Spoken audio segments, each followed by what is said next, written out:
1 minute निकाल लो बस ऐसा। 24 घंटे में से 1 मिनट भी अगर भगवान की चर्चा का तुमने निकाल लिया, 1 मिनट भी भगवान की कथा का, भजन का, कीर्तन का, स्मरण का निकाल लिया, तुम्हारा जीवन सार्थक हो गया। और मेरी माताओं से निवेदन है, 24 घंटे मंदिर में जाकर मत बैठना। मेरी माताओं से निवेदन है, कोई तीर्थ में जाकर तुम 24 घंटे मत बैठो, तुम घर छोड़कर कहीं मत जाओ। मेरी माताओं से निवेदन है, कितना भी झगड़ा हो जाए, घर में कितनी भी लड़ाई हो जाए, तो भी तुम अड़ के बैठी रहना। घर के लोग के तेरे बाप के घर जा, तेरे पिता के घर जा, तो भी तुम अड़ के कह देना नहीं जाऊंगी, मैं तो यहीं छाती पे मुंह डालूंगी, नहीं जाऊंगी। नहीं जाना तो नहीं जाना, बस इतना सा निवेदन है। अपना घर, अपना परिवार, अपना कुटुंब, अपना घर छोड़कर कहीं नहीं जाना। घर में रहो, परिवार में रहो, कुटुंब में रहो, कबीले में रहो। बस अगर मंदिर तक भी परिवार के लोग नहीं जाने दें तो घर में बैठकर भगवान की भक्ति, श्री शिवा बोलो बोलो बोलो, श्री शिवा नमस्तु, श्री शिवाय नमस्तु, श्री शिवाय नमस्तु, श्री शिवाय नमस्तु, श्री शिवाय नमस्तु। बीच में जब जब तुम्हें समय मिल जाए, भोजन बना रही हो, श्री शिवाय नमस्तुभ्यं, कपड़े धो रही हो, श्री शिवाय नमस्तुभ्यं। जिस कार्य में लगी हो उस कार्य में भगवत भजन में लगे रहो, उस कार्य में तुम भगवत कीर्तन में लगे रहो, इस स्मरण में लगे।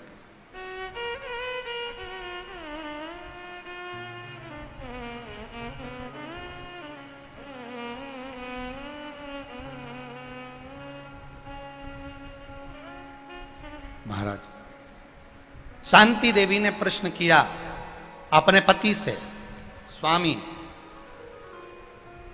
निवेदन एक,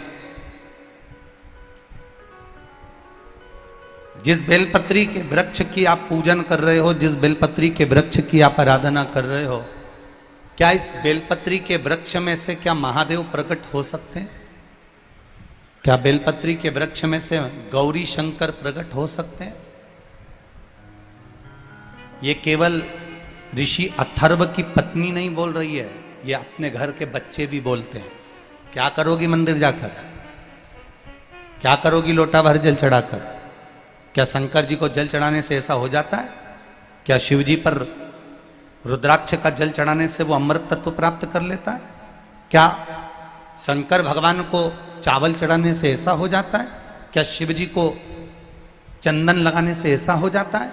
हम उनसे निवेदन करेंगे कि किसी कोई तुमको ज्ञान दे कि ऐसा करने से ऐसा होता ही नहीं है, होता ही नहीं है, होता ही नहीं है, तो उसके हाथ जोड़कर कहना, भैया हम तुझसे ज्ञान लेने नहीं आए, हम तुझसे ये कहने नहीं आए कि तू मंदिर जा। हम तो केवल इतना कहना चाहते हैं, तू जो प्रश्न कर रहा है, क्या शिवजी पर बेलपत्र चढ़ाने से ऐसा होता है? क्या शंकर भगवान को धतूरा चढ़ाने से ऐसा होता है? क्या शंकर जी को चंदन चढ़ाने से ऐसा होता है? उसको एक बात कहना, तेरा प्रश्न का उत्तर तेरे पास है। तू 2 महीना लगातार देवाधिदेव महादेव के मंदिर जाके बता, शंकर जी का गुणगान गाकर बता, फिर मेरे सामने प्रश्न कर आना कि ये ऐसा हो सकता है क्या। पहले तू जा, प्रश्न मत करो, मंदिर तक जाओ, उसकी चौखट तक जाओ। राजा चंद्रसेन के सामने मंदिर की चौखट थी और राजा चंद्रसेन मंदिर की चौखट के सामने खड़ा रहता था, दूर से प्रणाम करता था राजा। क्यों? क्योंकि राजा को मालूम था मैं अंदर जाऊंगा तो ब्राह्मण देवता मुझे देखेंगे और सोचेंगे कि राजा आया है, राजा आया है तो ज्यादा दान चढ़ा के जाएगा। मैं मंदिर के अंदर जाऊंगा, ब्राह्मण जन को लगेगा कि राजा आया है तो थोड़ा ज्यादा चढ़ा कर जाएगा, ये मुझे अच्छा नहीं लगेगा, ये मुझे श्रेष्ठ नहीं लगेगा, इसलिए मैं मंदिर के अंदर भी नहीं जाता, राजा बाहर से निकल जाता। मेरे को देखकर मंदिर में विराजमान किसी जीव के हृदय में कहीं लोभ जागृत ना हो जाए। मंदिर में भी एक बात इस व्यासपीठ से कहना चाहेंगे, कभी मौका मिले जीवन में,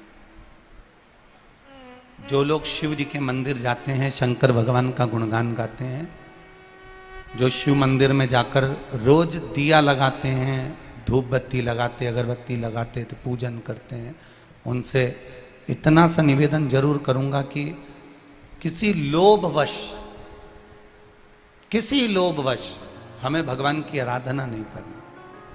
हमें तो आराधना करना है कि देवाधिदेव महादेव हमारे हैं और हम महादेव के हैं, बस। बेटमा की कोई बहन ने एक पत्र लिखा था, वो पत्र कक्ष में रखा हुआ है। उस पत्र में बेटमा की बहन ने लिखा कि बताने की जरूरत क्या है, जाऊं? सेठ जी ने कहा जाइए, जाइए। इतने में सेठ जी ने पत्नी को उठाया, अरे उठ तो सरी, उठ जल्दी उठ। पत्नी उठ के बैठी, क्या हो गया? इतना सारा धन आ गया। गजब का पंडित जी था, कथा में ऐसा मंत्र दिया, एक दिन में सिद्ध हो गया। और ऐसा सिद्ध हुआ कि सारा धन मेरे चरणों में आ गया। पत्नी उठकर बोली, केवल झूठा मंत्र लेकर आ गए तो इतना धन मिल गया, अगर शिव पुराण का सही मंत्र लेकर आ जाते तो जिंदगी सार्थक हो जाती। एक झूठा मंत्र, केवल झूठा मंत्र। आते हैं लोग कथा में, शिव महापुराण सुनने के लिए आते हैं, कई लोग निंदा करने आते हैं, कई लोग ये देखने के लिए आते हैं कि कार्यक्रम कैसा चल रहा है, कई लोग ये सोचने के लिए आते हैं कि इसको बिगाड़ना कैसे, कई लोग ये सोचकर आते हैं कि इतनी भीड़ क्यों जुट रही है, कई लोग इस विचार में आते हैं कि आखिर हो क्या रहा है, आखिर शिव पुराण में ऐसा है क्या जो सियोर वाला महाराज चिल्ला चिल्ला के बाजता है और ये लाखों की संख्या में लोग पहुंच जाते हैं। कई लोग आते हैं, पर जिसने शिव तत्व को जान लिया उसका भी कल्याण हो गया, और जो शंकर की निंदा में, बुराई में, चुगली में लगा रहा उसका भी कल्याण हो गया, क्योंकि शिव तो निकल रहा था मुख से, भजन तो निकल रहा था मुख से, नाम जाप तो निकल रहा था मुख से। विचार करिए,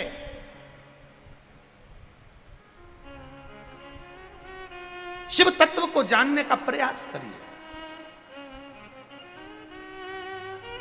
जरा विचार करना।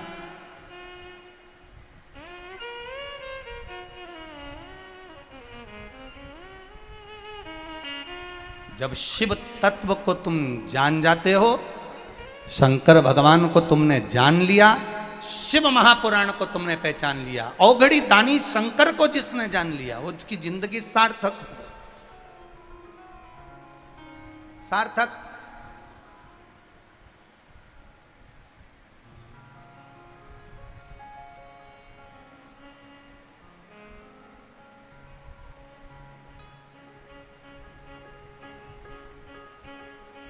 और जब धर्म पत्नी ने, शांति देवी ने पूछ लिया अपने पति अथर्व ऋषि से, स्वामी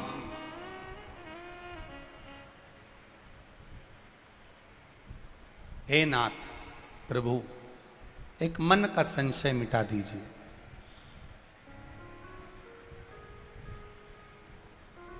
क्या संशय है? केवल इतना जानना है कि शिव से कोई संबंध, शिव से कोई रिश्ता, ना ना ना, जन्म लिया पृथ्वी पर उससे संबंध बना हुआ, उससे रिश्ता बना हुआ, बनाए उससे।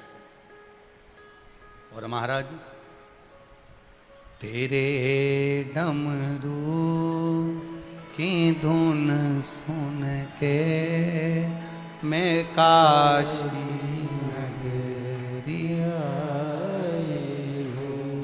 ये संबंध, ये रिश्ता बना है, इसीलिए तो हम काशी नहीं भी जाते और उसको गुनगुना लेते हैं तो भी काशी नरेश हमारे भजन को स्वीकार कर कर दर्शन दे ही देता है। ये तत्व छुपा है। 24 घंटे में से 1 मिनट भी हमने अगर परमात्मा को दिया है तो परमात्मा ने हमारी सुनी है, निश्चितता। शिव पुराण कह रही है, भगवान देवाधिदेव महादेव की कथा कह रही है। समय आया, ऋषि अथर्व जी की धर्म पत्नी शांति के गर्भ से बेटे ने जन्म लिया जिसका नाम दधीची हुआ।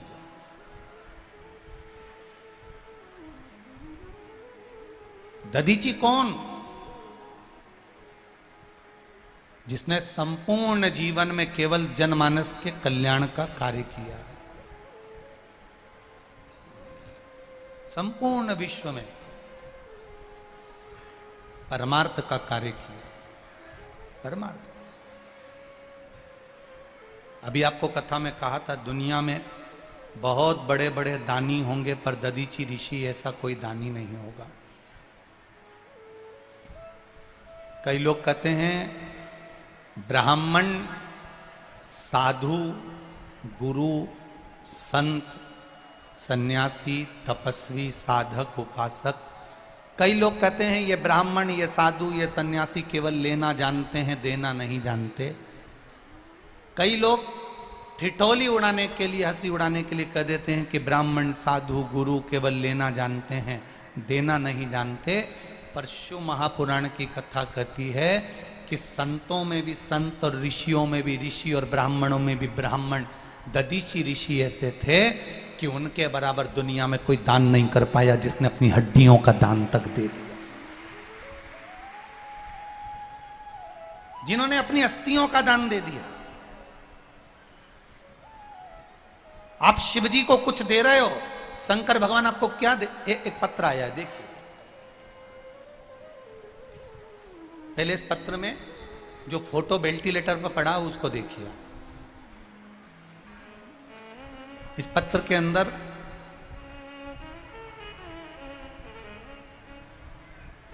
मैं गीता गोड़, ग्राम बालोदा, टाकुन, सावेर, इंदौर से आई हूं। कहीं बैठी हो तो हाथ हिलाइएगा। आप ही हैं? दोनों हाथ ऐसे हिला दो एक बार।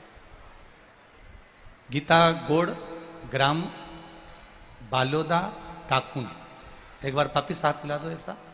मैं सावेर, इंदौर से आई। पहले फोटो देखिए। एलईडी पर भी फोटो चल रहे होंगे और आस्था चैनल पर भी फोटो चल रहे होंगे। पहले वेंटिलेटर पे जो फोटो पड़ा है वो देख लीजिए कि व्यक्ति वेंटिलेटर पे किस हालत में पड़ा हुआ। इन्होंने पत्र में लिखा, मेरे बाबा महाकाल की कृपा क्या होती है गुरुजी, ऐसी बड़ी कृपा जिंदगी में कभी नहीं देखी। मेरे मामा जी अर्जुन सिंह जी बीसा खेड़ी वाले के दोनों बाल खराब हो गए थे, किडनी काम करना बंद कर दी थी, किडनी भी डैमेज हो गई, बाल भी खराब हो गए, शरीर में कोई हलचल नहीं थी। इनको वेंटिलेटर पर पटक दिया। वेंटिलेटर ने भी सपोर्ट करना बंद कर दिया, शरीर में हलचल होना बंद हो गई, श्वास धीरे धीरे रुकने लगी।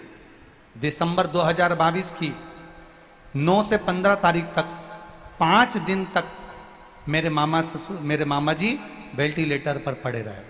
डॉक्टरों ने कह दिया था इनका कोई उत्तर नहीं आ रहा है, शरीर में कोई हलचल नहीं है।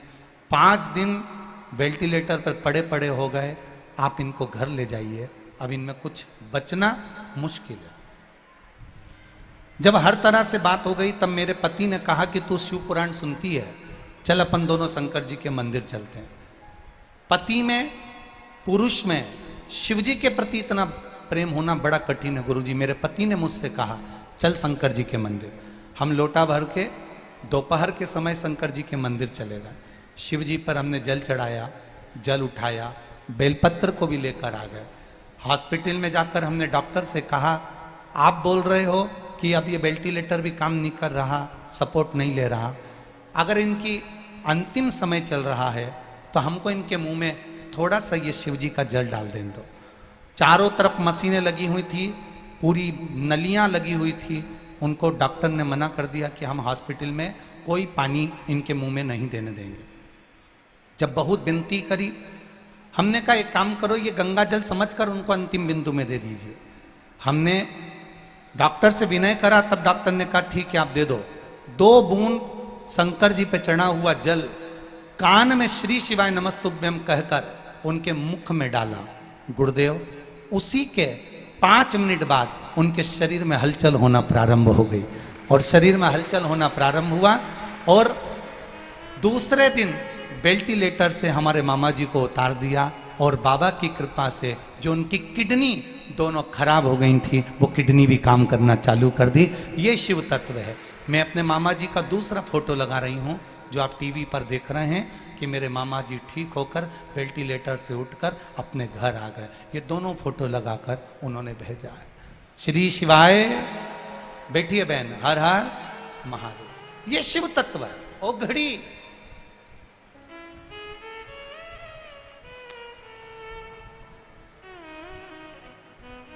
फिर निवेदन करूंगा कि बेटमा की पावन धरा पर विधायक श्री विशाल जी पटेल, श्री जगदीश जी पटेल इस पावन शुभ महापुराण की कथा को करवाए हैं।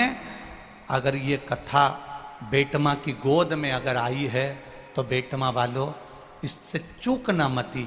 2 कदम चलकर इस शिव महापुराण तक पहुंच जाना तो वो भी कैलाश छोड़कर तुम्हारे दरवाजे तक पहुंच जाए। चूकना नहीं। और बेटमा क्षेत्र के आसपास के जितने देपालपुर क्षेत्र के भक्त हैं शिव महापुराण की कथा को सुनने वाले उनसे निवेदन करूंगा चलकर उसकी चौखट तक जाओ, शिव महापुराण तक जाओ। उसके द्वार तक जाकर क्या मिलेगा ये तो आपको बाद में मालूम पड़ेगा। लोग कहते हैं गुरुजी आप कहते हो कि 3 महीने में बाबा देता, क्यों नहीं देता? एक बच्चे ने 3 महीने क्या 1.5 महीने का वर्णन करा। देखिए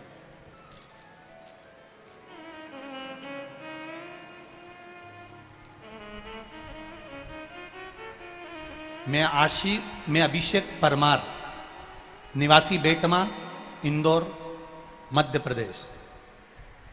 अभिषेक परमार, कहीं बैठे हो तो हाथ हिला सकते हैं। मैं अभिषेक परमार, मेरी 12वीं की कक्षा क्लास होने के बाद कॉलेज भी गया। फिर मैंने सोचा कि अपना बिजनेस किया जाए। मैंने मेरा स्टार्टअप किया अपने नगर बेटमा में ही। मैंने काम धंधा चालू करा। कुछ ही समय चला और मेरा वो कार्य चल नहीं पाया। हताश हो गया। सब कुछ करने का मन अब छोड़ दिया। बहुत कुछ करना चाहा गुरुजी पर नहीं हो पाया। जब हार गया तब मेरी माता ने कहा कि तू एक काम कर, अब तेरा अगर बिजनेस नहीं चल रहा, काम नहीं चल रहा तो 1 लोटा जल शिव जी को चढ़ाना प्रारंभ कर। मैं रोज अपनी माता के कहने पर 1 लोटा जल चढ़ाना प्रारंभ कर दिया। जिसके पास जाता था वो मुझे धुतकार कर भगा देता था। जहां जहां जाता था वहां से लोग मुझे धक्कन मार कर भगा देते थे। पर जब से शिव जी को जल चढ़ाया मेरे काम ने ऐसी उन्नति पकड़ ली गुरुदेव, जो धुतकारते थे आज वो मुझे गले से लगाते हैं। ऐसा मेरा महादेव है, ऐसा मेरा शिव तत्व है, ये मेरा शंकर, ये मेरा उघड़ी है। नहीं आए कोई,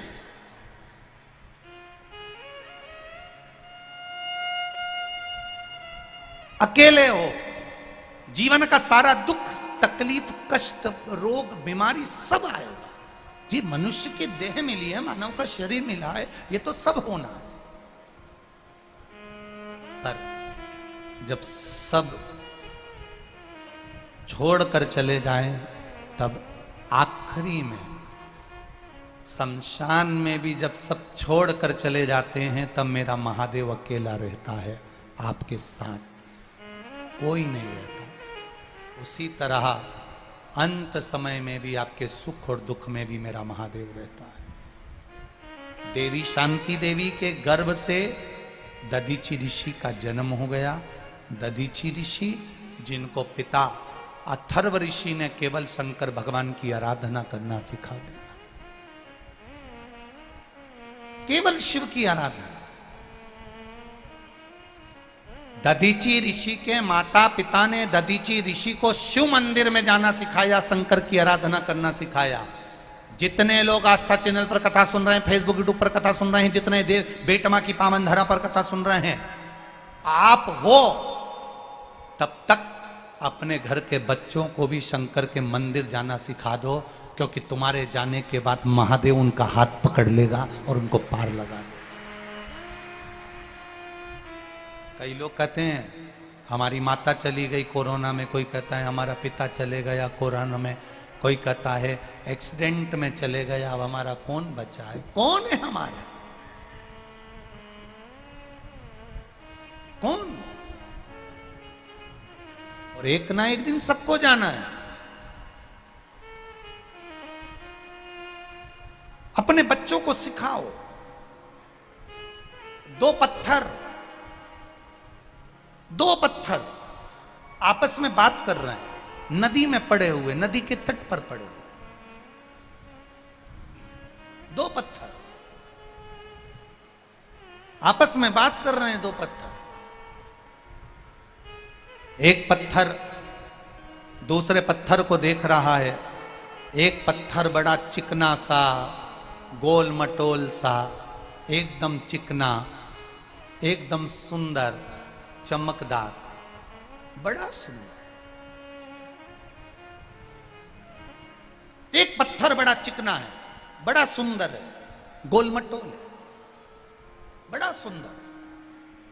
और एक पत्थर बड़ा खुदड़ा सा, बेडोल, खुदड़ा सा है, बेडोल है, उसमें सुंदरता नहीं है, उसमें बहुत चारों तरफ से बेकार लग रहा, खुदड़ा सा।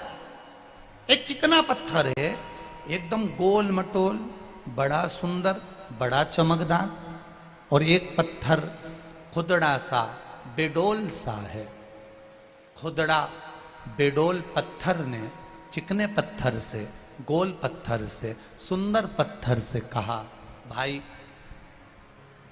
एक बात बता, तू भी नदी में रहता है, मैं भी नदी में रहता हूं, तू भी पानी में रहता है, मैं भी पानी में रहता हूं, पर तू इतना चिकना, तू इतना गोल, तू इतना सुंदर, तू इतना स्वरूप वाला, और मैं खुदड़ा, बेडोल, बेकार। ऐसा क्यों? कारण क्या है? क्या कारण? चिकने पत्थर ने कहा, भाई देख, मैंने नदी के पानी के साथ चलना प्रारंभ किया। नदी के पानी के साथ चिकना पत्थर कह रहा है, गोल पत्थर कह रहा है, चमकदार पत्थर कह रहा है, मैं नदी के पानी के साथ चला हूं। बहुत दुनिया के थपेड़े मुझे पड़े हैं, पानी ने मुझे बहुत थपेड़े दिए, बहुत गहराई में रहा, लुढ़कता रहा, लुढ़कता रहा, चलता रहा, चलता रहा, और कहीं गिरा, पड़ा, पानी ने मुझे काटा, बहुत बहुत संघर्ष मैंने किया, तब जाकर मैं ये चिकना, गोल, सुंदर, चमकदार हो पाया हूं। तू बता, तू पानी में बहा, तू बता, क्या पानी के थपेड़ों को तूने सहा? तू बता, क्या तूने पानी में, पानी की धार के साथ में चलता रहा? नहीं। खुदड़े पत्थर ने, बेडोल पत्थर ने कहा, मैं तो एक जगह पर बैठा रहता था, पड़ा रहता था, पानी आए तो ठीक, नहीं आए तो ठीक। बस गोल, चिकने, सुंदर, चमकदार पत्थर ने कहा, मेरे को दुख भी आया, तकलीफ भी आई, कष्ट भी आया, पर मैंने रुका नहीं, चलते गया, चलते गया, चलते गया। इसलिए सुंदर बनकर मंदिर में मूर्ति के रूप में पूजा गया, और तू खुदड़ा इसलिए रह गया क्योंकि तू बैठा की बैठा। आए जीवन में संघर्ष आएगा, जीवन में दुख आएगा, जीवन में तकलीफें आएंगी, जीवन में कष्ट आएगा। आप चलते जाइए, बढ़ते जाइए।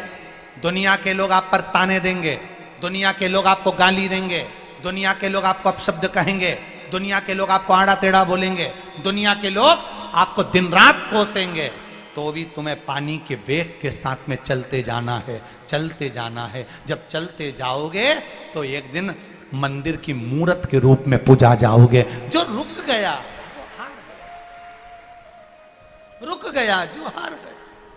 चलो बढ़ो, कहे कहने वाले। आग लगे बस्ती में, बोलो बोलो जम के बोलो जरा, अपन रहो मस्ती।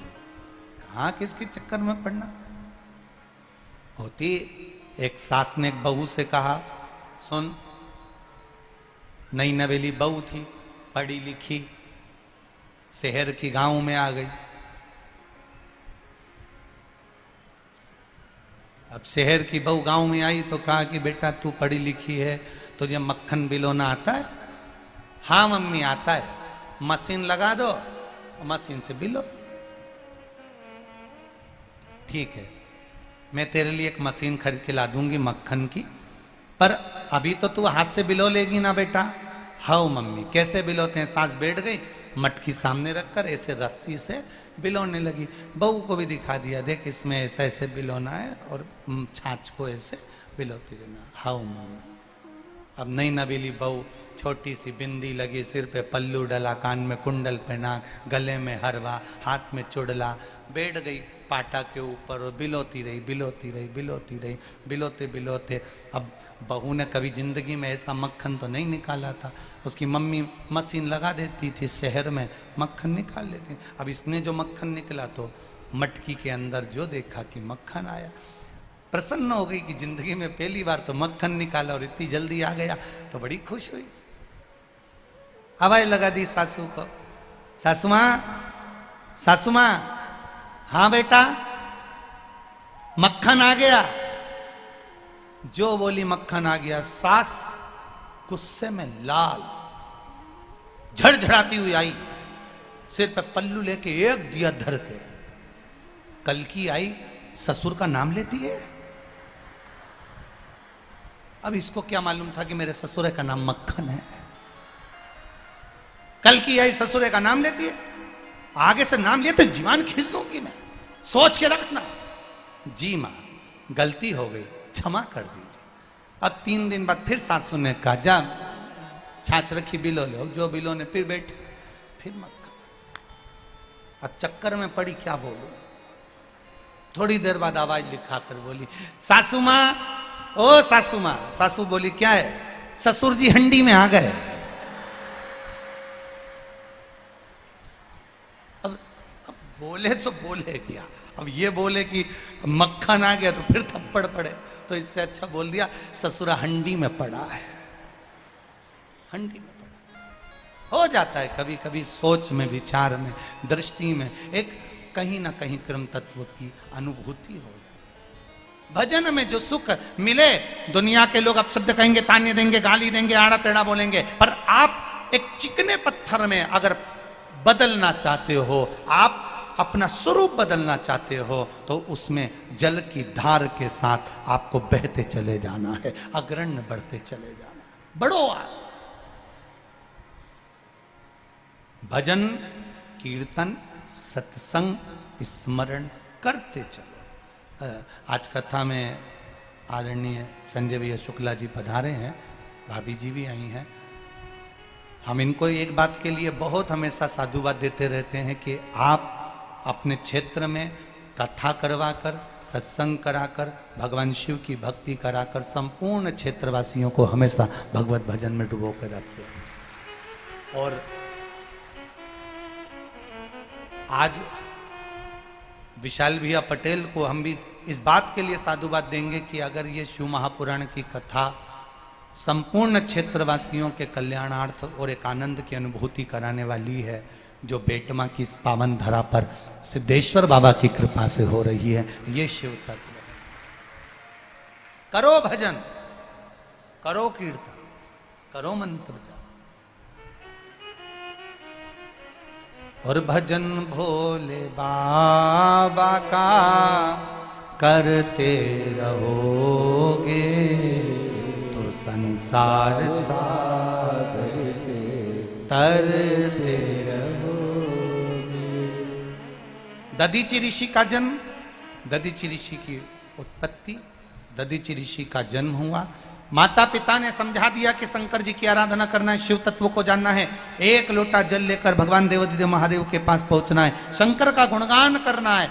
कुछ ना बने आपसे, शिव के मंदिर भी जाते ना बने, लोटा भर जल चढ़ाते भी ना बने, तो प्रयास करना कभी टीवी पर भी शिव महापुराण की कथा आ रही हो तो थोड़ा सा वॉल्यूम बढ़ाकर उसकी भक्ति में टीवी के सामने भी दम जाना, उतने में भी सुख की अनुभूति हो जाएगी। करो भजन, करो इसमें भक्ति।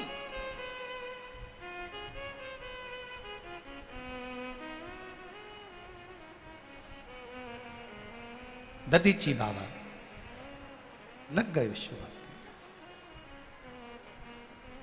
कुछ ना करते दधीची ऋषि, संपूर्ण विश्व के कल्याण की कामना करते हैं दधीची ऋषि। प्रत्येक जीव को सुख देना दधीची ऋषि ने सीखा। शिव तत्व का सबसे बड़ा लक्षण है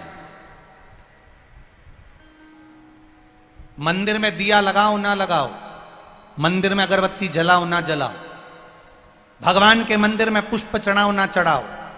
शिव तत्व का सबसे बड़ा लक्षण है मंदिर में दीप लगाओ ना लगाओ, अगरबत्ती जलाओ ना जलाओ, बस इतना काम जरूर करना कि किसी के दुख की घड़ी में आप उसके साथ खड़े मिल जाना, उसके चेहरे पर प्रसन्नता आ जाए। प्रसन्नता, उसकी दुख की घड़ी में थोड़ी देर खड़े रहिए।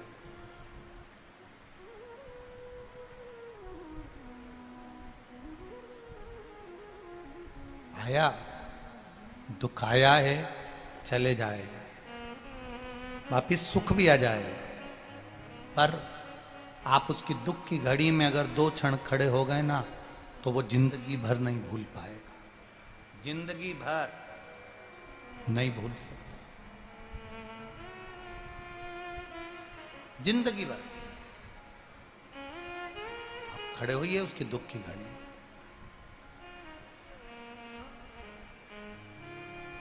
थोड़ा सा तकलीफ आए, थोड़ा सा कष्ट आया और आप वहां जाकर खड़े हो गए तो वो अपने आप को बलवान समझता है कि मेरे साथ में ये खड़े हैं, मेरे साथ ये खड़े हैं, कदम से कदम मिलाकर खड़े। दुख की घड़ी में खड़े हुए। मत जलाओ दिया अगर कहीं नहीं जला सकते, मत लगाओ अगरबत्ती नहीं लगा सकते, पर किसी के चेहरे पर प्रसन्नता लाकर रख दीजिए, किसी के चेहरे पर स्माइल लाकर रख दीजिए। जब आप किसी के चेहरे पर प्रसन्नता लाकर रख दोगे, स्माइल लाकर रख दोगे, किसी के चेहरे पर अगर खुशी लाकर दे दोगे तो वो मंदिर में दिया लगाने से भी बड़ा सुख प्राप्त हो जाएगा आपको, वो मंदिर में दिया लगाने से बड़ा आनंद प्राप्त हो जाएगा आपको। आप लगा दो उसके चेहरे की प्रसन्नता। वो कहे भला किसी का कर ना सको तो बुरा किसी का मत करना, फूल नहीं बन सकते तो तुम कांटे बनकर मत रहना। अच्छा बन सके अच्छा करिए, प्रयास करिए। शिव कथा कह रही है, भगवान शंकर का गुणगान कर रहा है, गुणवदान कर रहा है, बड़े आनंद के साथ शिव तत्व कह रहा है। दधीची ऋषि ने कुछ नहीं करा, एक काम करा जो शंकर भगवान को प्रिय था, किसी के चेहरे पर दुख ना आए, किसी के चेहरे पर कोई मायूसी ना रहे, उसके चेहरे पर प्रसन्नता रहे। शिव जी को प्रसन्न करने का एक सबसे बड़ा लक्षण है आप दूसरे के चेहरे पर प्रसन्नता लाकर दे दीजिए, शंकर आप पर प्रसन्न हो जाए।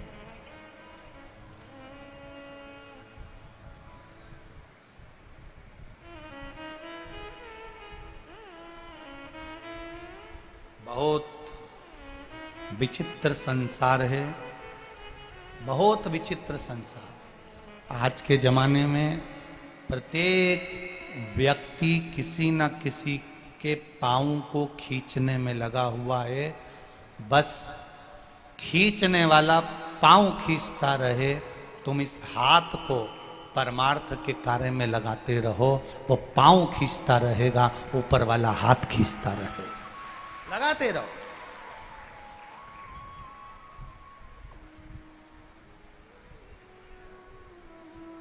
मेरे भोले तेरा सहारा है, मेरी नैया का तू किनारा है। आप लगे रहो सत्कर्म की ओर, आप लगे रहो भजन की ओर। दधीचि ऋषि कर रहे हैं भजन, भगवान शिव की भक्ति में लगे हुए हैं, परमार्थ कार्य में लगे हुए हैं, स्मरण में लगे हुए हैं, संकीर्तन में लगे हुए हैं, मंत्र जाप में लगे हुए हैं। तप करते करते करते करते करते करते दधीचि बाबा आनंद सुख को पाते पाते समय आया और दधीचि ऋषि जो शिव तत्व को पाने के लिए कर रहे थे वो परमार्थ के कार्य के साथ में कर रहे थे। परमार्थ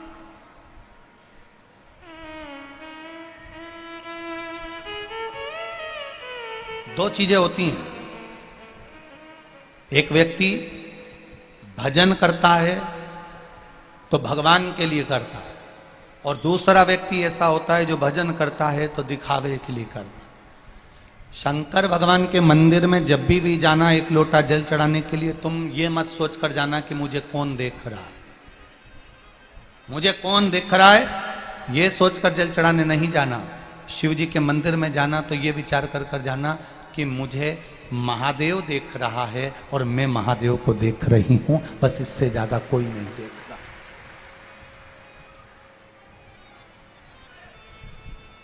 हमारे भीतर महादेव समाहित हो जाए। आप में से कितने लोग हैं जो घर जाते जाते शंकर भगवान की बात करते करते जाते होंगे? जरा बोलिए, जरा हाथ उठाओ। हैं? घर जा रहे हो, रख लो, जाते जाते भी शिव जी की चर्चा करते जा रहा। आज महाराज जी ने कथा में ये कहा था, आज शंकर जी ने कथा में ये कहा था, आज शिव जी की कथा में हमने ये सुना था। क्यों? जो तुमने खाया, जो तुमने खाया है, जो तुम्हारे अंदर गया है, जो तुम्हारे भीतर गया है, उसकी डकार आना चाहिए। तुमने अगर रोटी खाई तो रोटी की डकार आएगी, तुमने छाछ पी, छाछ की डकार आएगी, तुमने अगर पिज्जा खाया, पिज्जा की डकार आएगी, तुमने बगर खाया, बगर की डकार आएगी, तुमने दही की लस्सी पी, लस्सी की डकार आएगी, तुमने जो खाया डकार वो आना चाहिए। तुमने यहां बैठकर भगवान शंकर का गुणगान गाया तो तुम्हें डकार भी शिव तत्व की आना चाहिए।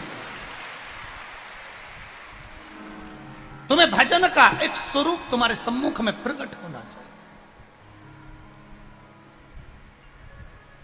झूठ बोलने वाला व्यक्ति हमेशा झूठ की डकार लेता रहता है, उसके हर पल झूठ बोले, हर घड़ी। एक सास से एक बार कहीं कथा करने गए थे तो हमने एक बूढ़ी अम्मा से पूछ लिया, क्यों तुम कथा में आ रही हो, तुम्हारी चार चार बहुएं कथा में नहीं आ रही? कहे गुरुजी बच्चों की पेपर चल रहे हैं ना, इसलिए बहुओं को फुर्सत नहीं मिल रही। हमने कहा ठीक है।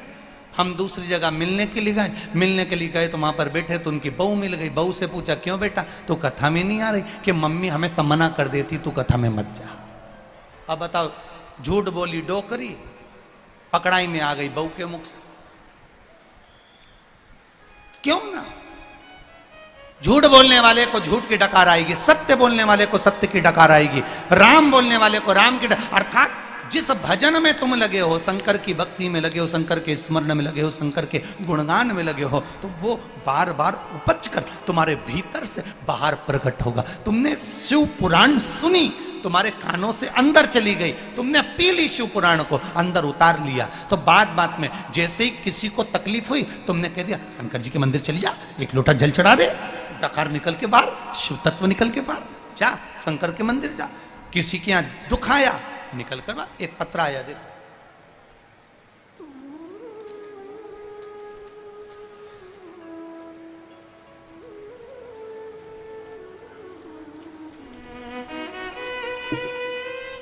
ये पत्र देखिए।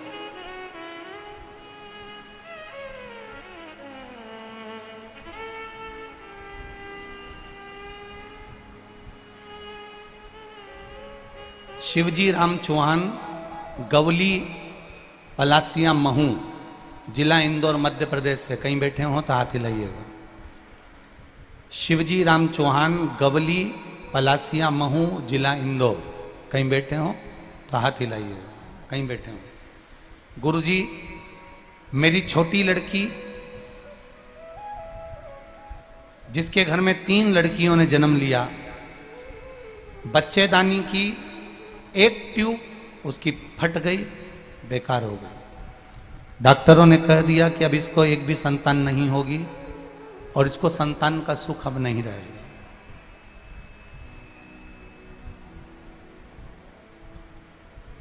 ऑपरेशन का डॉक्टर ने बोल दिया और कहा कि इसकी बच्चेदानी भी खराब हो गई है, इसको संतान का सुख नहीं है। बेटी के घर में 3 बेटियां थीं।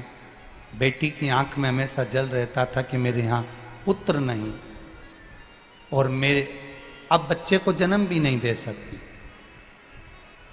गुरुदेव, पशुपति नाथ के व्रत का मैं क्या वर्णन करूं। मेरी बच्ची की बच्चेदानी खराब हो चुकी थी, ट्यूब खराब हो चुका था, संतान का कोई सुख नहीं था।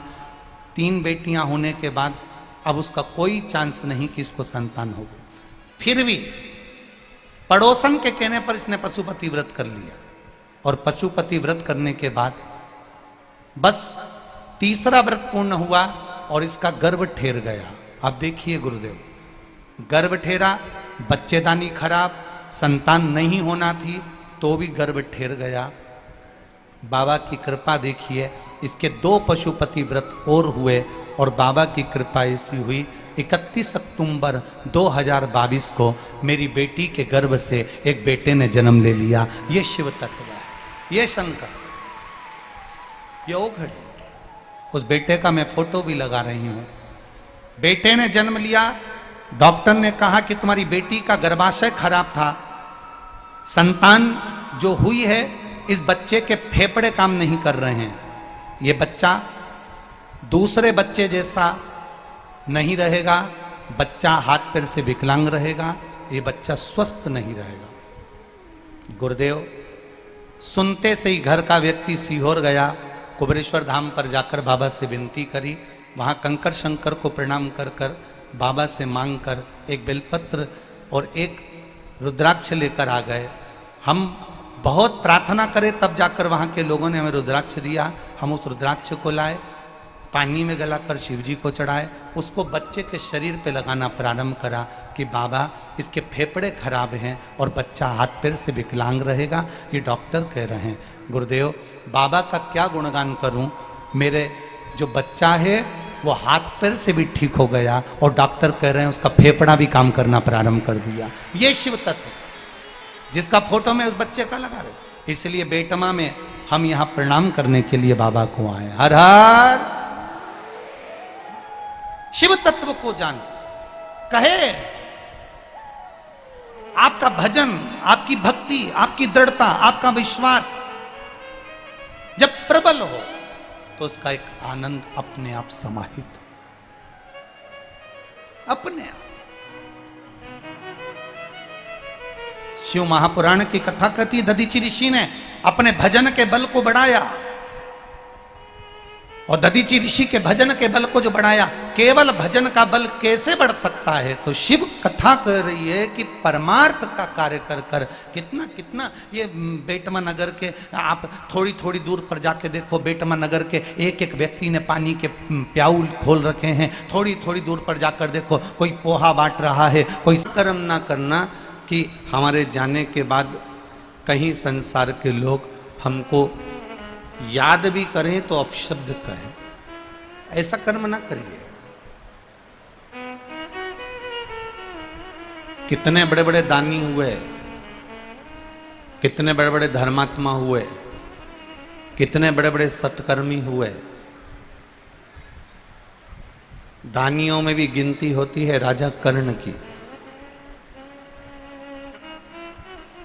एक गिनती राजा कर्ण की हो रही है। अर्जुन को एक बार क्रोध आ गया। अर्जुन ने कहा, बताओ, मैं भी तो इतना दान करता हूं, मैं भी तो इतना पुण्य करता हूं, मैं भी इतना सत्कर्म करता हूं, फिर दानियों में मेरा नाम क्यों नहीं आता, राजा कर्ण का नाम क्यों आता है? ये राजा कर्ण का नाम आखिर दानियों में कर्ण का ही नाम क्यों आता है? मैंने भी तो इतना दान करा, मैंने भी तो इतना पुण्य करा, मैंने भी तो इतना सत्कर्म करा, मैं भी तो इतना दान देता हूं। अर्जुन कहते हैं कि मैंने जिंदगी में जितना दान दिया शायद राजा कर्ण ने नहीं दिया होगा, मैंने जितना धर्म करा शायद राजा कर्ण ने नहीं किया होगा। जब इतना दान, इतना धर्म, इतना पुण्य, इतना सत्कर्म अर्जुन कर रहे हैं कि मैंने करा, फिर दान वीरों में मेरी गिनती क्यों नहीं है?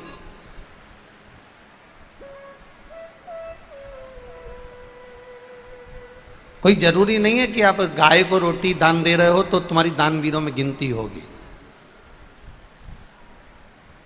तुमने किसी भूखे को भोजन कराया तो तुम्हें दानवीरों की गिनती में लिया जाएगा। ना ना ना ना, आप अपना कर्म करे जाओ। आप गौ माता को रोटी देते रहो, आप भूखे को भोजन कराते रहो, आप प्यासे को पानी पिलाते रहो, किसी दरिद्र को थोड़ा सा सहयोग करते रहो। ये आप मत कहना कि कोई आपको दानी कहे, कोई आपको सत्कर्मी कहे, कोई आपको दानदाता कहे, ना चाहिए। आप तो अपना कर्म किए जाओ, करो करो। राजा कर्ण, दानवीरों में उनकी गिनती है। अर्जुन को बड़ा बुरा लग रहा है, अर्जुन को ये अंदर से कछोट रहा है कि मेरा नाम दानवीरों में क्यों नहीं है। तब भगवान कृष्ण ने एक लीला रची।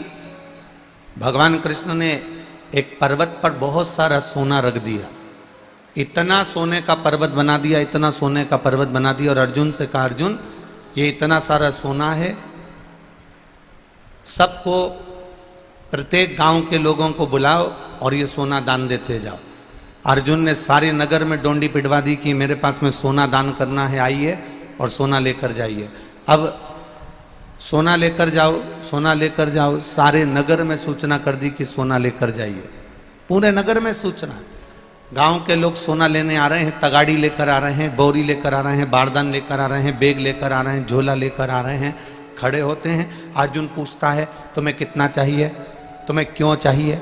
अर्जुन पूछ पूछ कर सोना दे रहा, तोल तोल कर सोना दे रहा। अर्जुन ने सोना दान करना प्रारंभ करा। दान करते करते करते करते अर्जुन थक गया। जब अर्जुन थक गया तो अर्जुन ने कहा, प्रभु अब मैं तो दान करते करते थक गया। भगवान ने कहा, तो राजा कर्ण को बुला लूं मैं दान करने के लिए। अर्जुन ने कहा, उसको बुला लो। अब राजा कर्ण को बुलाया। भगवान कृष्ण ने कर्ण से कहा, कर्ण ये सोने का पहाड़ है, सोने का पर्वत है, इसमें सोना ही सोना भरा है, सारे गांव के लोगों को तुम्हें दान देना है। अब राजा कर्ण ने कहा, ठीक है प्रभु। राजा कर्ण ने सारे नगर में डोंडी पिटवा दी कि मुझे सोना दान करना है। सब गांव के लोग आ गए और आते से राजा कर्ण ने कहा कि ये सोना पर्वत का पूरा पड़ा हुआ है, जिसको जितना लगे उतना लेकर चले जाओ। और कर्ण ने वहाँ हाथ जोड़कर बैठ गया। गांव के लोग सोना लेकर जाने लगे। भगवान कृष्ण ने अर्जुन से कहा, अर्जुन देख, राजा कर्ण में और तुझ में ये अंतर है कि दूसरे का सोना दान करने को मिल रहा है तो भी तू पूछ पूछ के दान कर रहा है, और राजा कर्ण हाथ जोड़कर बैठकर कह देता है, तुम्हारी मर्जी पड़े उतना लेकर चले जाओ। आपकी जितनी मर्जी उतना लेकर चले जाओ, आपको जितना लगता हो उतना लेकर चले जाओ, आपको जितना लग रहा है आप उतना लेकर पहुंच जाओ। कई लोग ऐसे होते हैं, मंदिर में प्रसाद बांट रहे हैं, प्रसाद भी मंदिर का, चिरौंजी भी मंदिर की, खोपरा शक्कर भी मंदिर का, सामान भी मंदिर का, उसके बाद भी दानदाता ने दान दिया, मंदिर में प्रसाद दिया, और बांटने वाला भी जब भी बांटने खड़ा होता है तो ये विचार कर कर बांटता है, इतना सारा क्यों दूं तुझको, चल ये लेकर जा। अपना आया तो थोड़ा ज्यादा दे दिया और पराया आया तो थोड़ा कम दे दिया। यहां शिव महापुराण की कथा कर रही है। जब दानवीरों में गणना हुई राजा कर्ण की दानवीरों में गणना होने का कारण केवल इतना सा था कि राजा कर्ण जब भी दान करता था ये सोचकर दान नहीं करता था कि ये मेरा है। राजा कर्ण दान करता था तो ये सोचकर करता था कि वो पूर्वजों ने दिया है और परमात्मा ने दिया है, तो मैं दान क्यों ना करूं, ये सोचकर दान करता था।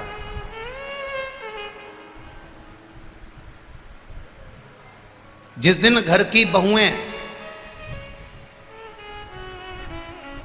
घर के लोगों को भोजन कराते समय, घर के सास ससुर को भोजन कराते समय, माता पिता को भोजन कराते समय, घर के देवर जेठ को भोजन कराते समय, घर के प्रत्येक व्यक्ति को भोजन कराते समय, जिस दिन घर की बहुएं ये जान जाए कि ये भोजन करने वाला मेरा देवर नहीं, ये भोजन करने वाला मेरा जेठ नहीं, ये भोजन करने वाले मेरे सास नहीं, ये भोजन करने वाला मेरा ससुर नहीं, ये भोजन करने वाला तो मेरा देव अधिदेव महादेव है। ये जानकर जिस दिन भोजन कराए तो उस दिन भोजन का स्वाद बढ़ जाता,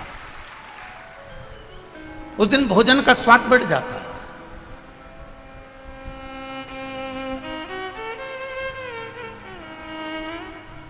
जरा विचार करिए, पहले के नियम को जरा उठाकर देखिएगा, थोड़े से पहले के नियम को उठाइए। माताओं की एक थोड़ा सा अन्न घर में आता है, उसके भी हिस्से कर दिए जाते हैं, अन्न के हिस्से। एक अन्न कटोरी भर के चिड़िया को चले जाता है, एक अन्न का भाग चींटी को चले जाता है, एक अन्न का भाग मछली को चले जाता है, एक अन्न का भाग हमारे काम आता है, एक अन्न का भाग किसी अतिथि के काम आता है, एक अन्न का भाग किसी को दान के काम आता है। पर आज लोगों की जो सोच है, आज लोगों का जो विचार है, आज लोगों की जो दृष्टि है, वो विचित्र हो गई।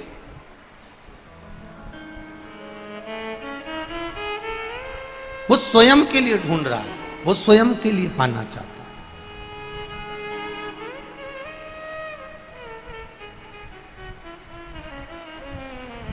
भजन करने वाले कम मिलेंगे। हम तो दूसरे की क्या कहें, हम अपनी भी बात करें। अगर आज के जमाने के नए नवयुवक ब्राह्मणों के बच्चों से कहा जाए कि तुम गुरुकुल जाओ, विद्या अध्ययन करो, वेद पुराण शास्त्र पढ़ो, जाओ यज्ञोपवीत धारण करो, मस्तक पर चोटी धारण करो, माथे पर तिलक लगाओ, जाओ गुरु के दरवाजे पर जाओ और थोड़ी विद्या अध्ययन करो।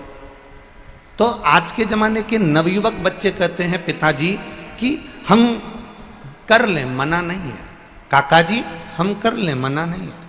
पर दिक्कत केवल इतनी सी है, दिक्कत केवल एक बात की है,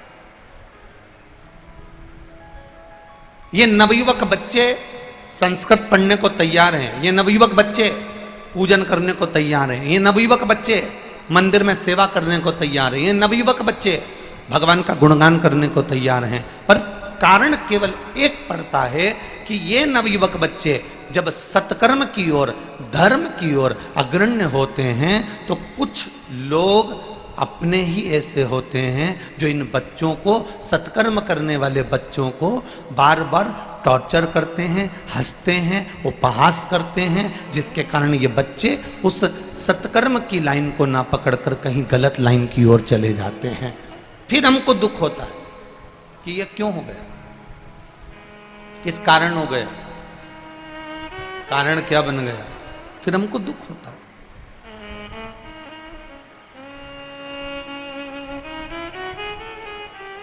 राजा कर्ण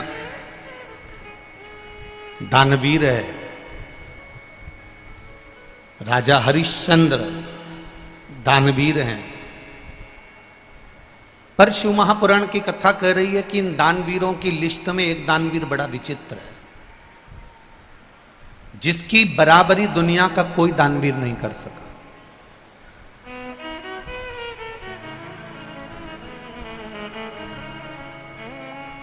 दानवीरों में भी दानवीर, जिसकी बराबरी दुनिया का कोई व्यक्ति आज तक नहीं कर पाया। दानवीरों में कितने बड़े बड़े दानवीर हो गए, कर्ण जैसे दानवीर हो गए, स्वयं हरिश्चंद्र जैसे हो गए, स्वयं दशरथ जी जैसे हो गए, जनक जी जैसे हो गए, ना जाने कितने कितने बड़े बड़े दानवीर हो गए। पर उन दानवीरों में एक दानवीर ऐसा है जिसकी गणना आज तक दुनिया के लोग नहीं कर पाए, आज तक किसी ने नहीं करी, और वो थे दधीचि ऋषि। केवल एक, क्या नाम है उनका, जम के बोलो जरा, दधीचि ऋषि। दानवीरों में केवल एक दानवीर इतने प्रबल थे, दधीचि ऋषि। दुनिया के लोगों ने जो दान दिया दिया, दुनिया के लोगों ने जो धन दिया दिया, दुनिया के लोगों ने जो वस्त्र दिया दिया, दुनिया के लोगों ने जो आभूषण दिया दिया, पर दधीचि ऋषि एक ऐसे दानवीर थे जिनके सामने सारे देवता आकर खड़े हुए हैं और जो हाथ जोड़कर कह रहे हैं कि वत्रासुर का अंत करना है और आपके शरीर की हड्डियां चाहिए, शरीर की अस्थियां चाहिए।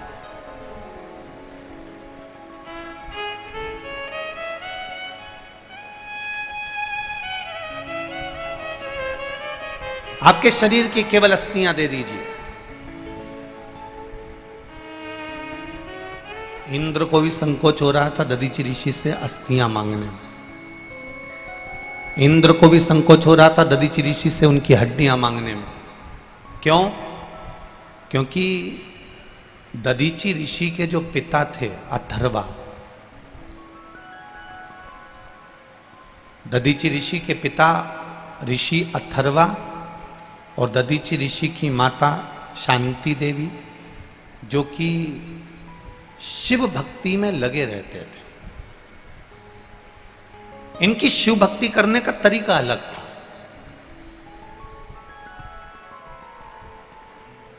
इनकी शिव भक्ति का तरीका बिल्कुल अलग। क्या तरीका था ऋषि अथर्व की शिव भक्ति का?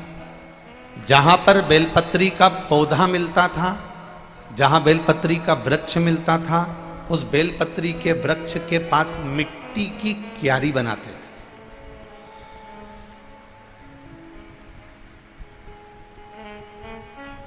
और मिट्टी की क्यारी बनाकर, आप लोगों ने देखा होगा, कभी कभी आप लोगों ने भी ऐसा करा होगा कि जो पौधा होता है, पौधे के आसपास थोड़ी थोड़ी सी मिट्टी इकट्ठी करके चारों तरफ से उसकी क्यारी बना लेते हो। चारों तरफ से उसकी क्यारी बना लेते हो। पर ऋषि अथर्व का एक नियम था कि जो ये, जैसे आप समझिएगा, जैसे ये थोड़ा सा माला आप लोगों ने ऐसी रखी और बीच में एक पौधा है और वो पौधा यहाँ पर है और उसके आसपास में मिट्टी चारों तरफ से लगाई, बीच में थोड़ी जगह छोड़ दी, जलाधारी जैसी। पर ऋषि अथर्व, दधीचि ऋषि के पिता, पौधे को रखकर, ये पौधा है और इसके आसपास में जो क्यारी बनाते थे, वो क्यारी पूरी चारों तरफ से पैक नहीं करते थे। ऋषि अथर्व क्या करते थे कि उस क्यारी को पैक करने की जगह पौधे के आसपास गोल क्यारी बनाई और क्यारी बनाकर एक छोटी सी जगह छोड़कर ऐसी लंबी जगह वहां से छोड़ देते थे। जैसे आप लोग मट्टी का जो पार्थिव का जो शिवलिंग बनाते हो ना, पार्थिव शिवलिंग, तो पार्थिव शिवलिंग बनाते समय क्या करते हो, नीचे की जो जलाधारी है उसको बनाते हो, बना के थोड़ा लंबा कर देते हो, जलाधारी जैसा, जलाधारी जैसा लंबा कर दिया। तो दधीचि ऋषि के पिता ऋषि अथर्व जलाधारी की जैसे ही आकृति बनाते थे। बेलपत्री के पेड़ के आसपास, जहां बेलपत्री का पौधा होता था, जहां बेलपत्री का वृक्ष होता था, जहां बेलपत्री का पेड़ लगा होता था, उसके आसपास क्यारी बनाकर थोड़ी सी जगह छोड़ देते थे।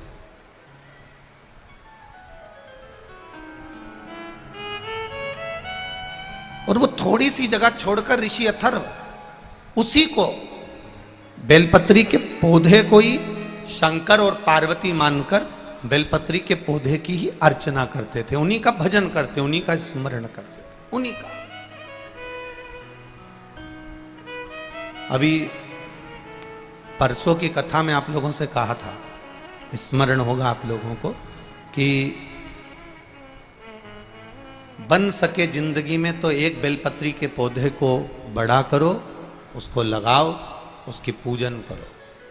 अब इसको आप समझ लेना जरा, दधीचि ऋषि के पिता ऋषि अथर्व की कथा को थोड़ा सा ध्यान में उतारिएगा। और जिसने अपनी जिंदगी में एक बार अगर ऋषि अथर्व की कथा को समझ लिया, समझ लो उसको शिव भक्ति का एक आनंद सुख प्राप्त हो गया।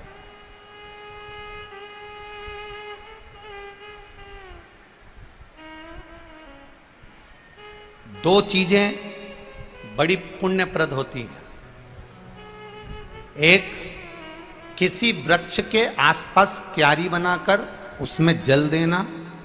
दूसरा, घर में अगर तुलसी का पौधा है तुलसी का पौधा अगर घर के अंदर विराजमान है तो उस तुलसी के पौधे को जब बहुत तेज गर्मी पड़े, बहुत तेज धूप पड़े, बहुत तेज गर्मी पड़ने लगे तो उस तुलसी के पौधे को कोई वस्त्र से या कोई छांव की जगह पर या ठंडी जगह पर उसको ले जाकर रखना, ये दोनों चीजें बड़ी पुण्यप्रद होती हैं, दोनों पुण्यवान होती हैं।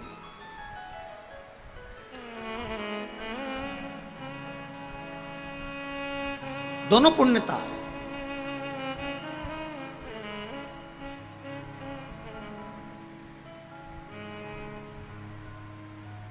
शिव कथा कह रही है, ऋषि अथर्व बेलपत्री के पौधे को ही शिव मानते थे और बेलपत्री के पौधे को ही पार्वती मानते थे। बेलपत्री के पौधे में ही गणेश जी का दर्शन करते थे, बेलपत्री के पौधे में ही कार्तिक का दर्शन करते थे, बेलपत्री के पौधे में ही वो अशोक सुंदरी का दर्शन करते थे, बेलपत्री के पौधे में ही जया, विषहरा, श्यामली बारी, दौतली और देव, इन 5 कन्या का भी दर्शन वो बेलपत्री के पौधे में करते थे।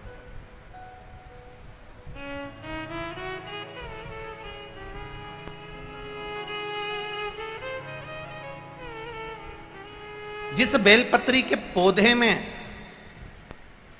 जिस बेलपत्री की पत्ती में कीड़े द्वारा छेद कर दिया जाता था, कीड़े द्वारा छेद कर दिया जाता था, उस बेलपत्री के पौधे के पास में ऋषि अथर्व सुंदर क्यारी बनाकर उसकी पूजन करना प्रारंभ कर देते और इतनी पूजन ऋषि अथर्व करते थे, इतनी पूजन करते थे, इतनी आराधना करते थे कि उस बेलपत्री के पौधे में जितने कीड़े लगे हुए थे वो भी भगवान की भक्ति में डूब जाते थे और कीड़े उस बेलपत्री के वृक्ष को छोड़कर दूसरे वृक्ष की ओर चले जाते थे। इतना भक्ति का बल बढ़ जाता था।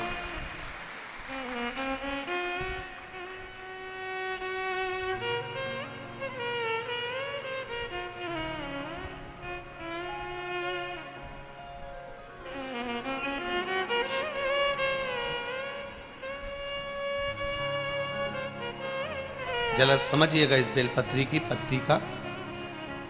आप लोग जितने लोग भी टीवी के माध्यम से देख रहे हैं या जितने लोग आस्था चैनल के माध्यम से, फेसबुक यूट्यूब के माध्यम से, और जितने लोगों को नज़दीक से अगर ये बेलपत्री ना दिखे तो आप लोग एलईडी के माध्यम से इसका स्मरण करिएगा जरा।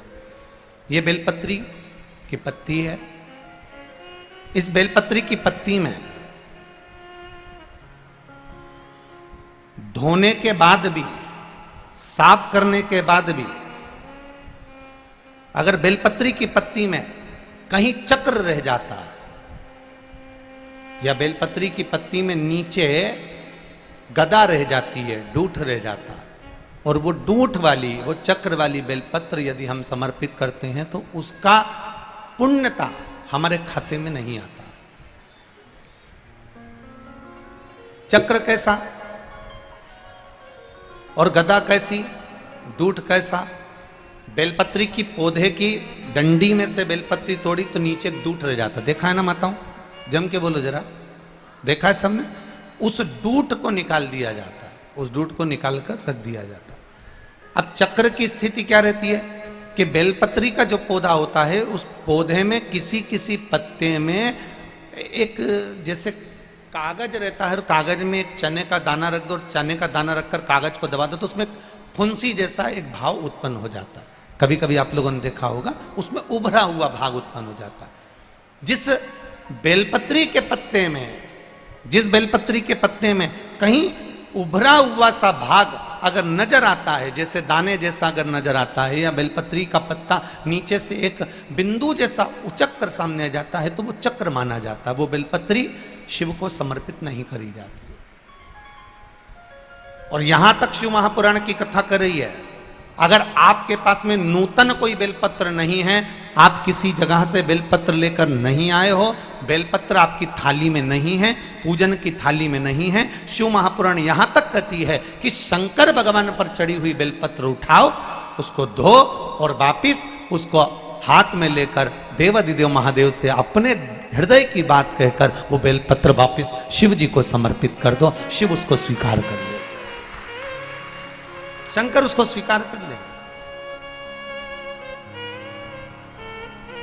शंभु शरणे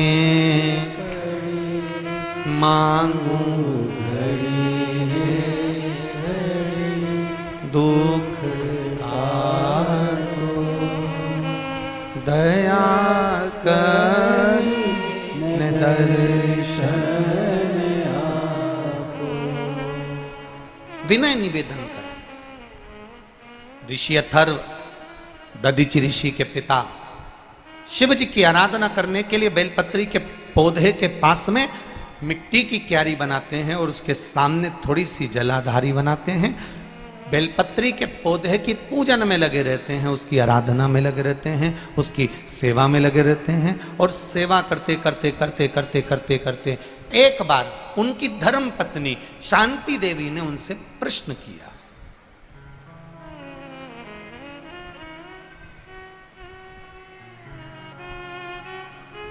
कितनी सुंदर बात।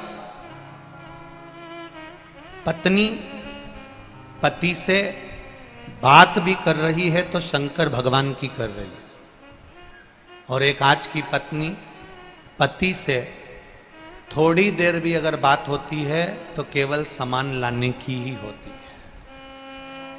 तुम वहां से आ रहे हो तो मैंने पीको पे साड़ी दी है, उठा के लिया।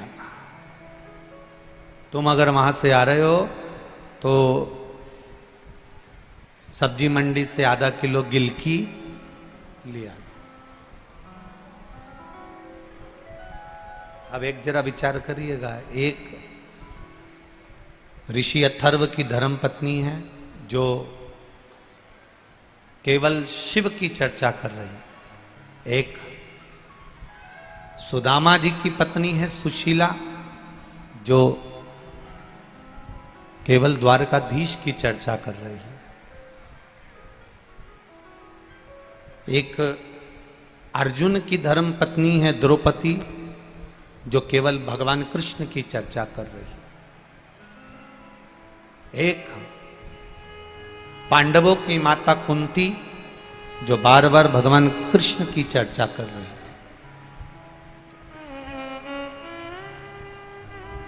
संपूर्ण विश्व में वो नारी धन्यवाद की पात्र है।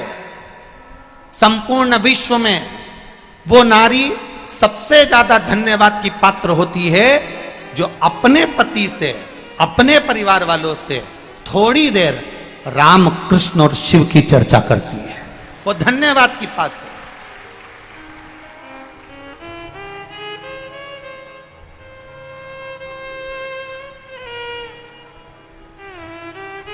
और मेरा विश्वास कहता है, बेटमा में ये लाखों की संख्या में जो भक्त आए हैं, आप लोग लाखों की संख्या में यहां पहुंचे हो, तो ये मेरा विश्वास कहता है कि जितने लोग ये देपालपुर, बेटमा, इंदौर क्षेत्र के हैं, ये मेरा विश्वास कहता है प्रत्येक घर में चाहे बहू हो, सास हो, ननंद हो, बेटी हो, दामाद हो, जो भी घर में होगा, मेरा विश्वास कहता है कि आपके घर में प्रतिदिन भले एक बार बात निकले पर शंकर भगवान की बात जरूर निकलती है। ये निश्चितता, ये मेरा विश्वास कहता है, ये मेरा भरोसा कहता है, ये मेरी दृढ़ता कहता है। बोलो री जी सही है कि गलत है? आप रोज दिन भर बात मत करो, पर एक मिनट, एक क्षण, एक पल, एक घड़ी बात जरूर निकलती है।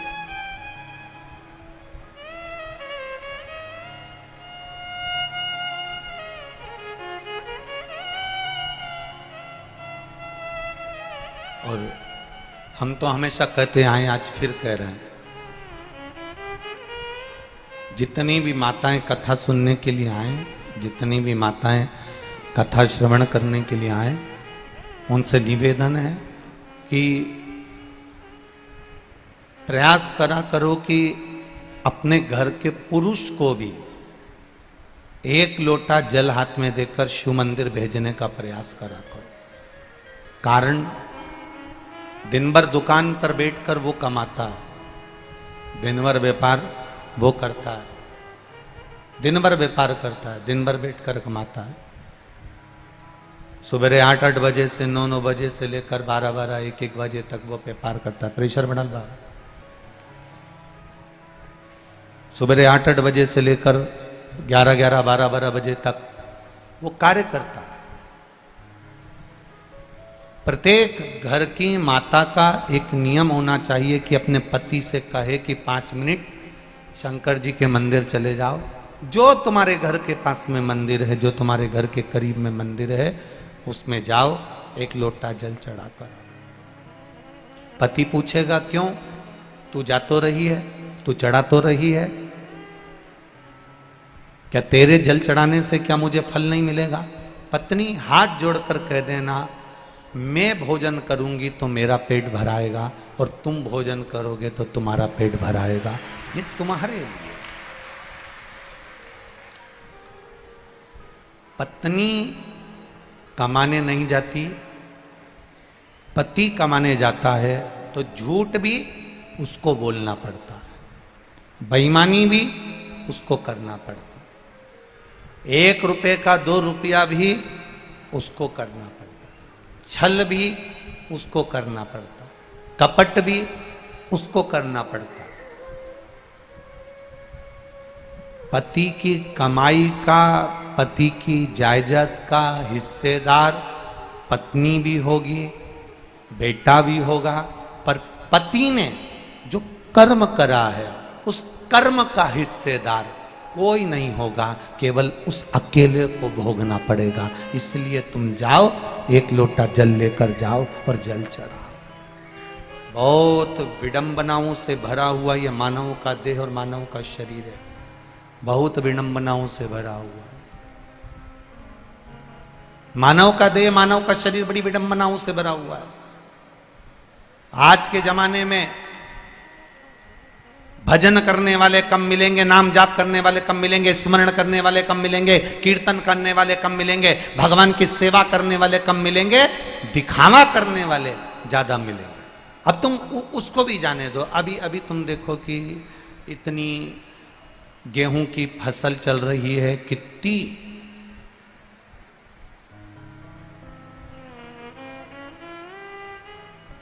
पहले के समय में ये गेहूं काटने की, चना काटने की मशीन नहीं होती थी। बोलो री जी हाँ, बोलो बोलो जम के बोलो ईमानदारी से, होती थी क्या? नहीं। पहले के समय में गेहूं काटने वाले मिल जाते थे, पहले के समय में चना काटने वाले मिल जाते थे। आज के जमाने में गेहूं काटने वाले, चना काटने वाले नहीं मिलते हैं, पर गला काटने वाले ढेर मिल जाते हैं। नहीं मिले, इनको ढूंढ ढूंढ के थक जाओ तो नहीं मिलेगा। गेहूं काटने वाला ढूंढो, मिलेगा क्या? अरे साहब बहुत महंगा मिल रहा है, अब की बार गेहूं काटना बड़ा भारी पड़ रहा, चना काटना बड़ा भारी पड़ रहा। तो लोगों ने मशीन लगा दी कि मशीन से काट दो साहब, मशीन से काट दो। उन्हें मशीन लगा। गेहूं चना काटने वाले कम मिलेंगे, पर लोगों का गला काटने वाले, अपशब्द कहने वाले, गाली देने वाले, आड़ा टेढ़ा कहने वाले, कोई चढ़ रहा है ऊपर की ओर, उसका पांव खींचकर नीचे लाने वाले, उसको अपशब्दों पे अपशब्द कहने वाले, कोई उन्नति की ओर आगे बढ़ रहा है, कोई धर्म की ओर आगे बढ़ रहा है, कोई सनातन धर्म की ओर आगे बढ़ रहा है, कोई भगवत भजन की ओर आगे बढ़ रहा है। आज के जमाने में गेहूं काटने वाले मिले चाहे ना मिले, चना काटने वाले मिले चाहे नहीं मिले, पर आज के जमाने में दुनिया को काटने वाले, सनातन धर्म को काटने वाले, कहीं भगवत भजन करने वाले को काटने वाले बहुत मिलेंगे। कोई घर का बेटा सुंदरकांड में जा रहा है तो माता पिता को बुरा लगता है, कोई घर का बेटा भगवत भजन में जा रहा है, घर के लोगों को बुरा लगता है। घर का, अरे जाने दो, कई कई घरों में तो ये हालत है कि पति अगर रोज रामायण में चले जाए, पति रोज सुंदरकांड में चले जाए, पति अगर रोज भगवत भजन में चले जाए तो पत्नी का मुंह भगोना हो जाए। कहां गए थे? केवल सुंदरकांड सुंदरकांड सुंदरकांड, केवल रामायण रामायण रामायण, केवल शिवपुराण शिवपुराण शिवपुराण। तो बाबा जोगी बन जाओ ना। काय को आते हो रात को घर? क्यों आते हो इतनी रात को 2-2 बजे घर? और वही पति सुंदरकांड में नहीं जाए, रामायण में नहीं जाए, और जगदम्बा को घुमाने के लिए आइलैंड ले जाए, जगदम्बा को घुमाने, तो फिर पत्नी इतनी खुश, तुरंत सिर पे पल्लू वल्लू डाल के और अब समझ में आया कि उसमें अब उसको सुख मिल रहा है।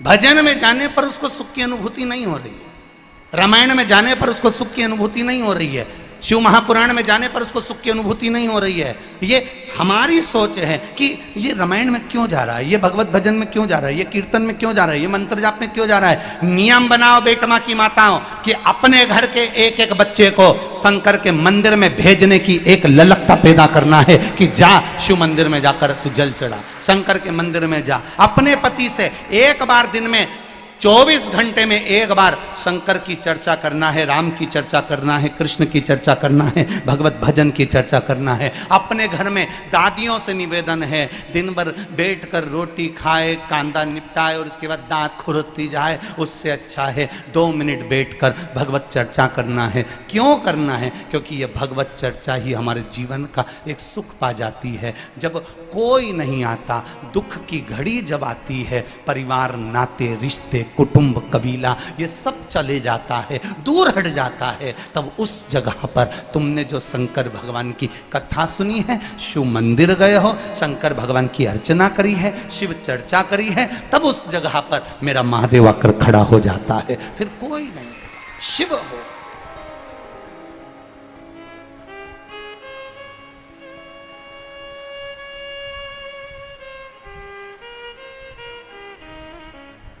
केवल शिव, उसके सिवाय कोई नहीं। और अंत समय प्रभु वचन दिया तो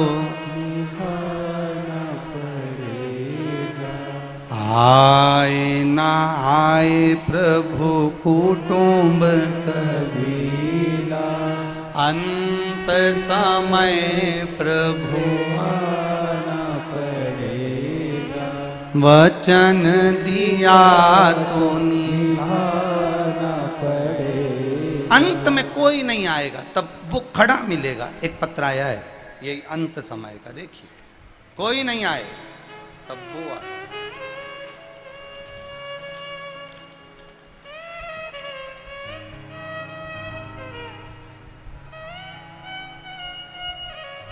मैं कृष्णाबाई, सोनगरा, गांव दासरी, जिला इंदौर, मध्य प्रदेश।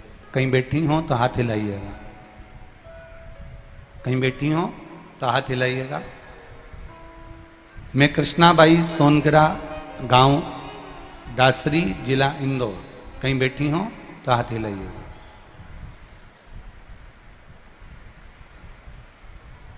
भोले बाबा की महिमा का क्या बखान करूं गुरुजी। पत्र आप भी पढ़ा करो हमारे साथ में, टीवी पर चलता रहता है पत्र, उस पत्र को अवश्य पढ़ा करो।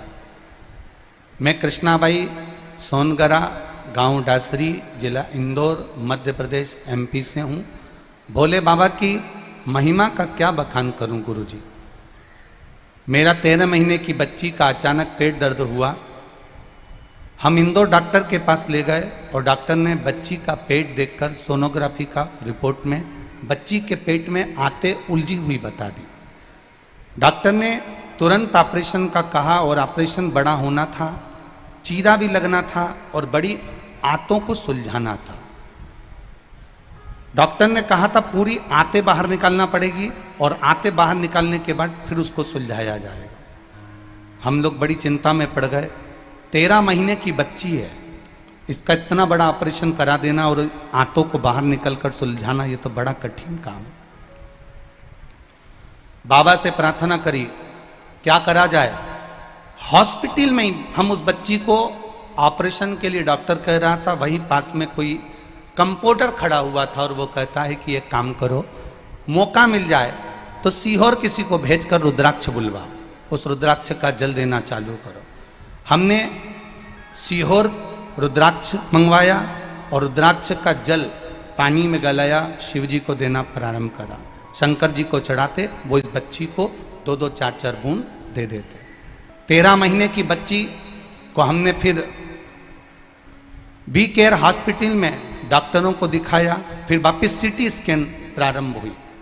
ऑपरेशन की तारीख आ गई, ऑपरेशन पे ले जाने से पहले हमने फिर बच्ची की पुनः जांच करवाई। गुरुदेव, जब वापिस सीटी स्कैन करवाया और बाबा की कृपा किसको कहते हैं गुरुदेव, डॉक्टर की जब रिपोर्ट वापिस आना चालू हुई, पहली रिपोर्ट में तो डॉक्टर ने कहा कि इसका ऑपरेशन होगा, फिर दूसरी बार उसको वही रुद्राक्ष का जल दिया, फिर वापिस जांच कराना प्रारंभ करी और डॉक्टर ने दूसरी और तीसरी रिपोर्ट में कह दिया अब इसको ऑपरेशन की जरूरत नहीं है, ये ठीक हो गई है। ये शिव तत्व है, ये ओघड़ी है। तेरी कृपा बिना न हिले एक भी अणु, लेते हैं श्वास तेरी कृपा से तनो तनो। बखान क्या करूं मैं राखों के ढेर का, चपटी भगोत में खजाना कुबेरा। हे गंगाधार मुक्ति द्वार ओमकार बोले ओमकार तू, आयो शरण तिहारी शंभु तार तार तू। ये विश्वास आपने अगर आदत डाल दी बच्चों की मंदिर तक जाने की, आपने आदत डाल दी अपने पति की मंदिर तक जाने की, आपने आदत डाल दी अपनी खुद की भी शिव तत्व तक जाने की, तो एक बात अपने ध्यान में लगा कर रखना, परिवार वाले जब तक तुम्हारे पास में धन है तब तक तुम्हारे साथी हैं, कुटुंब वाले जब तक तुम्हारे पास में दौलत है तब तक वो साथी हैं, दुनिया के लोग जब तक तुम्हारा समय अच्छा चल रहा है तब तक तुम्हारे साथी हैं, पर मेरा महादेव तो सुख में भी साथी है तो दुख में भी मेरा महादेव साथी है। वो सुख में भी है, वो दुख में भी।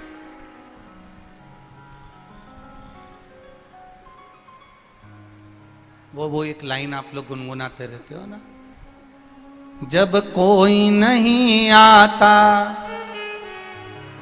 भोलेनाथ आता है, मेरे दुख के दिनों में वो बड़ा काम। जब दुनिया का कोई ना आवे, सब तरह से जब हार जाओ, तब वो महादेव तुम्हारे साथ में है।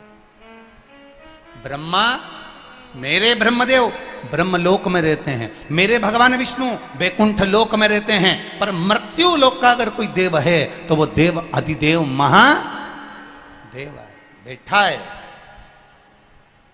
ब्रज भूमि में भगवान कृष्ण पधारे तो महादेव जी से निवेदन करा, मैं ब्रज में आ रहा हूं, क्या आप वहां नहीं आओगे? भगवान कहने लगे आप चिंता मत करो, हर पल पल में शिव आपको ब्रज में मिलेंगे। कभी भूतेश्वर, कभी गोपेश्वर, कभी यमनेश्वर, कभी चकलेश्वर के रूप में ब्रज की भूमि में मेरे महादेव विराजमान हो गए। जब वेंकटेश भगवान तिरुमाला के शिखर पर आए तो उन्होंने देवाधिदेव महादेव से कहा कि मैं पृथ्वी पर आ रहा हूं, मैं तिरुमाला के शिखर पर आ रहा हूं, क्या आप मुझे नहीं मिलोगे? शंकर भगवान कहते हैं आप तिरुमाला पर बैठना, मैं कपिलेश्वर के रूप में जमीन पर नीचे बैठकर तुम्हारी रक्षा करने वाला बैठा हूं। जब बद्रीनाथ आए, भगवान नारायण बद्रीश में पहुंचे तो कहा मैं केदारेश्वर के रूप में विराजमान होऊंगा। भगवान कृष्ण कहते हैं मैं द्वारका में जा रहा हूं, क्या आप वहां नहीं आओगे? भगवान कहते हैं मैं नागेश्वर और सोमनाथ के रूप में विराजमान रहूंगा। ऐसा कोई स्थान, ऐसी कोई भूमि जहां मेरा देव अधिदेव महादेव है ही नहीं, जहां मेरा शिव ना हो, संपूर्ण जगह।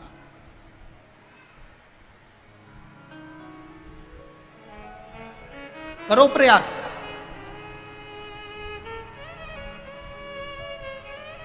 जिंदगी में दुख आए ना, किसी के जाके मत आगे जाकर मत रोना, किसी के पास मत जाओ।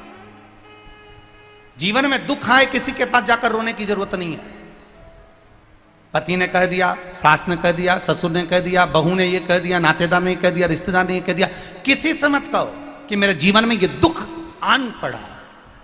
जब सारी दुनिया के लोग कष्ट देने लगे तब विश्वास रखना कि वो बैठा है, अभी वो आएगा। आएगा। और मेरा महादेव मेरे दुख के घड़ी में, पल में, क्षण में मेरे सामने आएगा।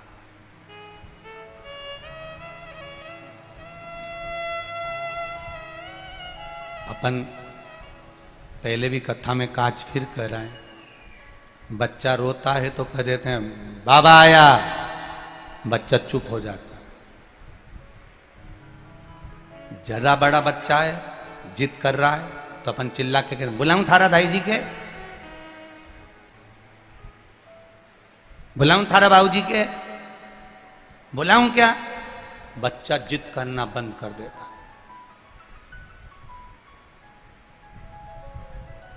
बुलाऊं क्या?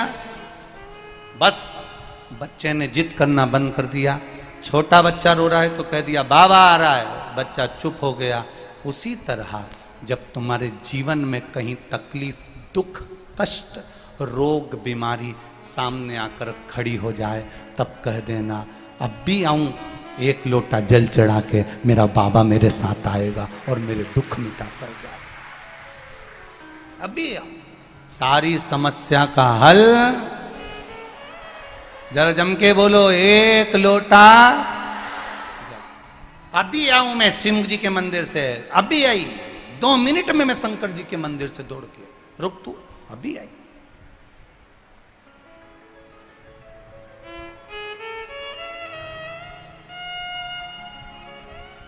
एक पत्र आया है, कल की कथा में लिखा उसने।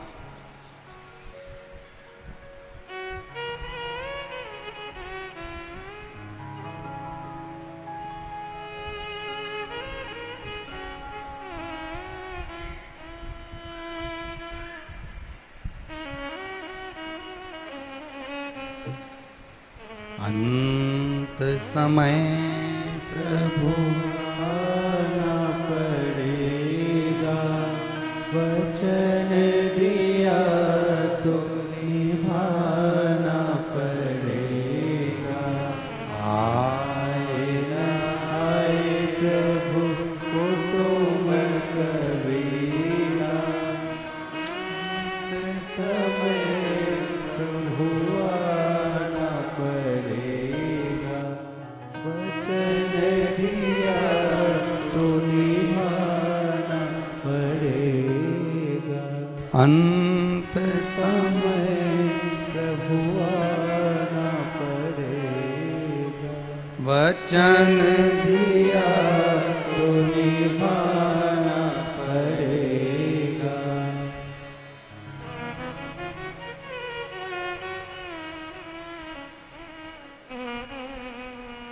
मैं उमा मकवाना, गांव बिजूर, जिला धार से हूं। कहीं बैठी हो तो हाथ हिलाइएगा।